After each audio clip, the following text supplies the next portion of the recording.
लड़के की चेन 5.5 तोले की, लड़के का ब्रेसलेट 4 तोले का, कुल 21 तोला सोना और 71 लाख रुपए कैश में। ये है यूट्यूबर अरुण पवार। हरियाणा से आने वाले अरुण की रिसेंटली शादी हुई और जैसा कि अक्सर यूट्यूबर्स के केसेस में होता है, इन्होंने भी अपनी शादी के कंटेंट को खूब मोनेटाइज किया। एंड ऑनेस्टली मुझे इससे कोई प्रॉब्लम नहीं है, बस प्रॉब्लम है तो रिवाज के नाम पर होने वाले इस इलीगल एक्टिविटी से, और फिर काफी प्राउडली एक 30 मिनट की वीडियो बनाकर इसे दुनिया को दिखाने से। अब आपको लग रहा होगा इसमें कौन सी बड़ी बात है, ये तो हर शादियों में होती है, बड़ों का आशीर्वाद ही तो है। और जैसा ये महाशय कहते हैं, दहेज नहीं, केवल दान जो बना है, जो दिया है वो इस प्रकार है। और अरुण अकेले इस इकोनॉमी के पार्ट नहीं है, वो तो बस एक छोटे से पार्ट है इस इंडियन मैरिज इकोनॉमी के, उस मैरिज इकोनॉमी के जिसमें सिर्फ 2025 के कुछ 45 दिनों की शादियों में 6.5 लाख करोड़ का खर्चा हुआ। और इसीलिए अरुण जैसे केसेस में दिए गए दान डाउरी के अंदर नहीं बल्कि देश की जीडीपी की ग्रोथ की कैटेगरी में आ जाते हैं, और उन पर एफआईआर होने की जगह उसे यूट्यूब पर प्राउडली डिस्प्ले किया जाता है। पर इन ग्रैंड वेडिंग्स, इससे जन्म लेने वाली एक्सपेक्टेशंस और ऐसी सेरेमनीज का हमारी साइकी पर क्या असर पड़ता है? क्यों इंडियन शादियां दिन ब दिन महंगी होती जा रही है? और क्यों मैरिज एज एन इंस्टीट्यूशन हमारे कल्चर में इतनी डीप रूटेड होते हुए भी आज एक क्राइसिस के दौर से गुजर रही है? जानेंगे इस वीडियो में। हाय, मेरा नाम पूर्णांशु पॉल है और मैं सोसाइटी और कल्चर के बारे में वीडियोस बनाता हूं, और हर वीडियो के थ्रू एक सवाल उठाने की कोशिश करता हूं। आगे बढ़ने से पहले मैं एक छोटा सा डिस्क्लेमर देना चाहूंगा। मैं अरुण को पर्सनली नहीं जानता, मैंने उसकी कोई भी वीडियो इससे पहले देखी नहीं है। इस वीडियो के थ्रू मैं उन्हें टारगेट करने की कोशिश नहीं कर रहा हूं, बल्कि एक ब्रॉडर सोशल फिनोमिनन के बारे में बात करने की कोशिश कर रहा हूं। ऑफिशियली देखा जाए तो इंडिया में डाउरी 1961 के बाद से ही इलीगल हो गई थी, पर अगर आप ऑन ग्राउंड रियलिटीज देखोगे तो आपको पता चलेगा कि आज भी बहुत सी लड़कियों की शादियां बस इसीलिए नहीं होती है क्योंकि उनके पेरेंट्स दहेज जुटा नहीं सकते हैं। और इस पर आपको लग सकता है कि ये तो सिर्फ गांव देहात की बातें हैं, तो मुझे आपको ये दिखाना पड़ेगा। 27 साल की इस लड़की को 100 से 150 लोगों ने रिजेक्ट कर दिया। क्यों? क्योंकि उसने अपने पेरेंट्स के सामने ये साफ कर दिया था कि किसी भी फैमिली में जो डाउरी मांगती है वहां वो शादी नहीं करेंगे। और यही वजह है कि जब डाउरी के ऊपर एक सर्वे किया गया तो ये पाया गया कि 1960 से लेकर 2008 तक 95% शादियों में दहेज दिए गए। और इससे पहले कि आपको लगे कि मैं सिर्फ हिंदू शादियों की बात कर रहा हूँ, रुक जाओ, ये चार्ट देखो। सिख और क्रिश्चियंस में डाउरी की प्रॉब्लम हिंदू वेडिंग से भी ज्यादा है, और मुस्लिम्स भी काफी तेजी से कैचअप कर रहे हैं। केरला, पंजाब और गुजरात कुछ ऐसे स्टेट्स हैं जहां डाउरी का इन्फ्लेशन अपने पीक पर है। और अगर आप पिछले साल की मलयालम फिल्म पोनमन देखोगे तो आपको डाउरी के प्रेशर केरला जैसे स्टेट में अमंग क्रिश्चियंस कितनी हाई है वो समझ में आ जाएगी। पोनमन एक बेहतरीन केस स्टडी है जो हमारे समाज में फैली डाउरी के इकोसिस्टम को बहुत बेहतरीन तरीके से उजागर करती है। सोने की सोर्सिंग से लेके सोने की शादी के बाद एजेंसी किसकी होगी, ये सब पोनमन एक एक करके क्वेश्चन करती है। ഞാൻ കള്ളിന്റെ പുറത്ത് എന്റെ കുത്തിനെ പിടിച്ചു, നീ പച്ചയ്ക്ക് എന്റെ കുത്തിനെ പിടിച്ചു, കഴിഞ്ഞില്ലേ?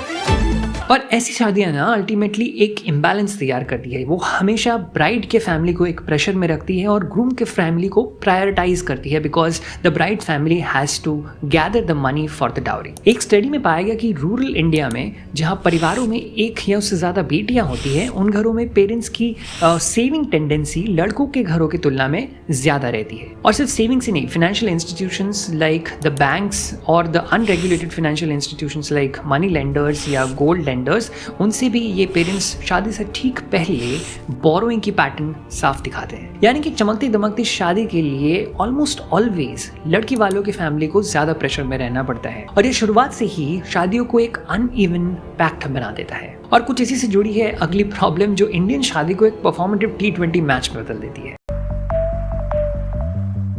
मैं लास्ट मंथ अपने एक दोस्त की शादी में गया। It was a 2-day function, और झूठ नहीं कहूँगा बहुत सारा मजा आया। There was a lot of fun, activity, colours, people, food. पर उन 2 दिनों में मेरे फ्रेंड और उसकी वाइफ ने कुल 6 जोड़ियां महंगे कपड़े बदले। एक लैविश कन्वर्टेबल कार में उनकी एंट्रीज हुई both during the time of हल्दी एंड बारात। और अगर आप इसमें गेस्ट के होटल का खर्चा, ज्वेलरी, पंडाल और वेन्यू का खर्चा, invitation, mehndi, DJ, photographer, makeup artist और पंडित जी की फीस ऐड कर दोगे तो आपको मिलेगा शादियों का एक एक्चुअल बजट। देखो, अब मुझे अपने फ्रेंड से उसकी शादी का बजट पूछने की हिम्मत तो हुई नहीं, तो मैंने थोड़ा रिसर्च किया और मुझे पता चला कि इंडिया में मिडिल क्लास शादियां 25 से 50 लाख रुपए के बीच हो रही है आजकल। और कहीं ना कहीं रणबीर और आलिया की एस्थेटिक शादी, रणबीर और दीपिका की मैजिक मोमेंट और अंबानी के बेटे की 1200 करोड़ की वेडिंग सर्कस हमारे कलेक्टिव कॉन्शियस में शादियों की परसेप्शन बदल रही है। ज्वेलरी, मेकअप, ड्रेसेस, ऐसी बहुत सारी इंडस्ट्रीज जो एक वेडिंग के अराउंड बिल्ट होती है, वो चाहती है कि आप ग्रैंड से ग्रैंडर वेडिंग्स करें ताकि उनका बिजनेसेस और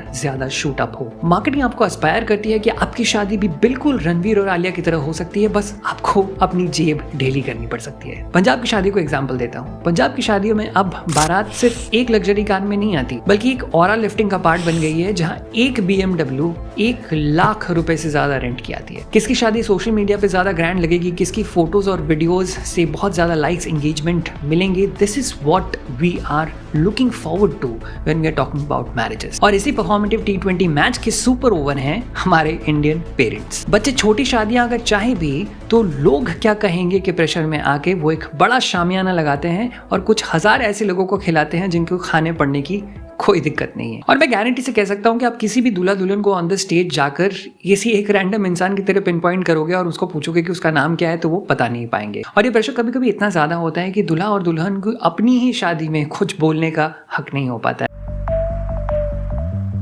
ये पेरेंटल प्रेशर अक्सर हमारी सोसाइटी में आती है हमारी पेट्रियार्कल अपब्रिंगिंग की वजह से। इंडिया में कंसेंटिंग एज ऑफ मैरिज तो 18 की डिसाइड हो गई है, बट आज भी इंडियन पेरेंट्स अपने बच्चों की कंसेंट शादियों में प्रॉपर्ली लेते नहीं है। और कास्ट और रिलीजन इसका एक बेहतरीन एग्जाम्पल है। ऑन पेपर आपको लोग बोलते हुए मिलेंगे कि 2026 में अब जातिवाद कहाँ है, और फिर वही लोग न्यूज़पेपर की मैट्रिमोनियल एड देने में सबसे पहले अपना कास्ट लिखेंगे और ब्राइड या ग्रूम का कास्ट प्रेफरेंस लिखेंगे। कास्ट डोमिनेंट शादियां इंडिया में इतनी ज्यादा है that only 6% of the overall marriages in India are intercaste marriages. ताकि शादी अपने कास्ट में हो सके, देयर आर मैट्रिमोनियल मेलास जो इंडिया में होती रहती है ताकि लड़के लड़की एक दूसरे से मिल सके और उनकी फैमिली डिसाइड कर सके कि आखिर उनकी शादी करानी है या नहीं। और सिर्फ कास्ट ही क्यों, क्लास भी एक सेलिंग पॉइंट है, जहां आपको ये IIT IIM वाले एक दूसरे से शादी करते हुए मिलेंगे और ऐसे पोर्टल्स मिलेंगे जहां पे इसे एक बिजनेस के रूप में कन्वर्ट कर दिया गया है। देखो, इससे दो चीजें होती है, एक तो आपकी क्लास मेंटेन रहती है और दूसरा आपका क्लाउड मेंटेन रहता है जब आप अपने दोस्तों के साथ पार्टियां करते हैं और ये बताते हैं कि हम इस IIM में मिले थे। और इंटरफेथ मैरिजेस आजकल की कॉन्टेक्स्ट में इंडिया में तो इट्स लाइक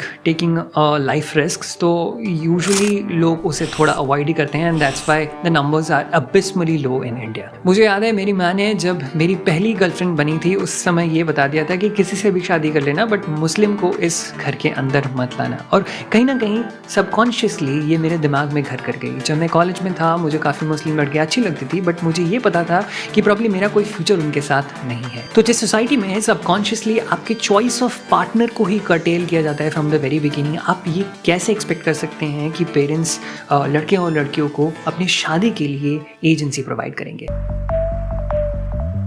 राधिका आप्टे की नई फिल्म सिस्टर मिडनाइट हो, सानिया मल्होत्रा की मिसेस, इन सारी फिल्मों ने हमारे समाज में शादियों के बाद होने वाली पेट्रियार्की सिंड्रोम को आईना दिखाया है। जहां सिस्टर मिडनाइट राधिका आप्टे की कैरेक्टर के through lack of emotional presence in a marriage को पोर्ट्रे करती है, सानिया मल्होत्रा का character in the film Mrs most Indian हाउसवाइफ्स की रियलिटी को हाईलाइट करती है। It asks pertinent questions on the invisible labour that Indian women are supposed to do in their households. और ये आपको सोचने पर मजबूर करती है कि क्यों इंडिया में औरतों की लेबर पार्टिसिपेशन इतनी कम है, स्पेशली इन द अर्बन मिलियो। इसी पेट्रियार्की का एक लॉन्ग टर्म नतीजा होता है एक कंट्रोल्ड मैरिड लाइफ, जहां मोस्टली एक विमेन की डिजायर और उनकी पॉलिटिकल आइडेंटिटी को सबड्यू किया जाता है, जहां एक औरत की बॉडी की एजेंसी उसकी होती ही नहीं है और वो किसी दूसरे के घर की इज्जत, किसी की बीवी, किसी की बेटी, किसी की माँ और किसी के लिए देवी बनकर रह जाती है। सत्यजीत रे की फिल्म देवी इस नोशन को इंडियन कॉन्टेक्स्ट में समझने के लिए एक एप्ट फिल्म है, जहां एक औरत की जिंदगी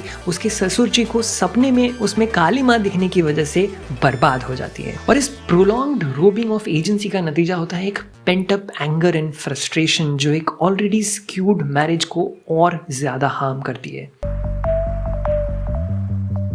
और ये लेके आता है मुझे मेरे लास्ट चैप्टर में, जो है एक पेट्रियार्कल समाज में जन्मा और बड़ा हुआ इनसिक्योर आदमी, जो अपने दोस्तों के सामने मीक नहीं दिखना चाहता, जो अपनी बीवियों के चॉइसेस को कंट्रोल करना चाहता है और बच्चों को बस स्कूल ड्रॉप करने और उसके खर्चे उठाने तक ही अपने आप को एक आइडियल फादर का अवार्ड दे देता है। इस इनसिक्योर आदमी को आप 2025 की आई नेटफ्लिक्स की फिल्म द रोजेस से भी समझ सकते हो, या फिर आपके पापा के जनरेशन में आई आशिकी से भी। इनसिक्योर आदमी अपने पार्टनर की प्रोग्रेस से जलता है, उसे किचन में लिमिट करने की कोशिश करता है, उसे परिवार के ट्रेडिशन के बारे में बार बार बताता है, उसे मांग में सिंदूर और साड़ी पहनने के इम्पोर्टेंस के बारे में समझाता है, और वो अपनी बीवी को वो हर चीज दोहराने के लिए कहता है जो उसने कभी अपनी माँ को देखा था करते हुए बिना किसी सवाल किए हुए। लोग आपको अक्सर कहते हुए मिल जाएंगे कि यार ये डिवोर्सेस तो आजकल की चीजें हैं, हमारे मम्मी और पापा के ज़माने में तो कभी ऐसा सुनने को नहीं मिलता था, वो उन्होंने कभी डिवोर्स नहीं लिया, क्या उनके लाइफ में कभी प्रॉब्लम्स नहीं हुई होगी।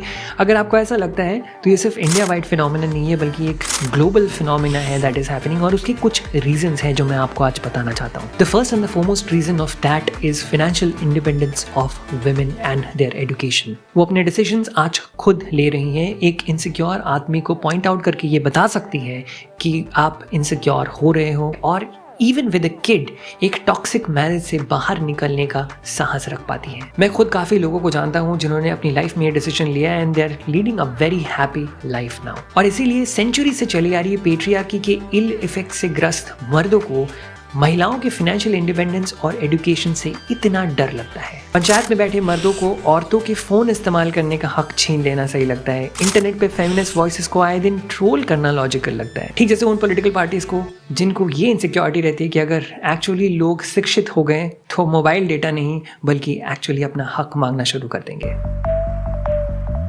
और इसीलिए कस्टम्स, रिवाज और दान के नाम पर दिए जाने वाले दहेज को इंडियन शादियों में आज भी लेजिटिमाइज किया जाता है। वेडिंग इंडस्ट्री से प्रॉफिट कमाने वाली कंपनीज इस आग में घी डालने का काम करती है और सोशल मीडिया में अपनी इमेज को मोमेंटरी एलिवेट करके एक स्टार की बराबरी कर पाने की चाह कारण बन जाती है एक सोललेस बट ग्रैंड शादी की। 6 साल लिव इन करने के बाद मैं और मेरी पार्टनर ने पिछले साल एक क्लोज इवेंट में शादी कर ली। कुछ 35 करीबी दोस्त और कुल 5 लाख का बजट लेकर हमने एक छोटी सी हवेली बुक की, घर का खाना सर्व किया, अपने सारे फ्रेंड्स को इस पूरे प्रोसेस में इन्वॉल्व किया और बिना किसी रिचुअल्स या पंडित जी के इन्वॉल्वमेंट के इस शादी को अंजाम दिया under the special marriage act. एक एथिस्ट और एक एग्नोस्टिक अडल्ट ने अपनी शादी में फाइनली प्यार को प्रायोरिटाइज किया, ना कि समाज के बनाए गए दायरे और उनके नियमों को। और हमारी शादी एक ठोस बुनियाद के ऊपर टिकी है which is mutual respect and until and unless that is compromised मुझे नहीं लगता हमारी शादी में कभी भी कोई प्रॉब्लम आने वाली है। तो अब चॉइस आपकी है,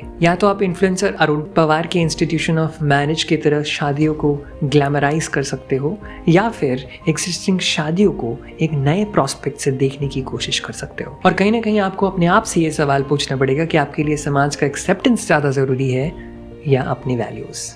मिलता हूँ अगले वीडियो में।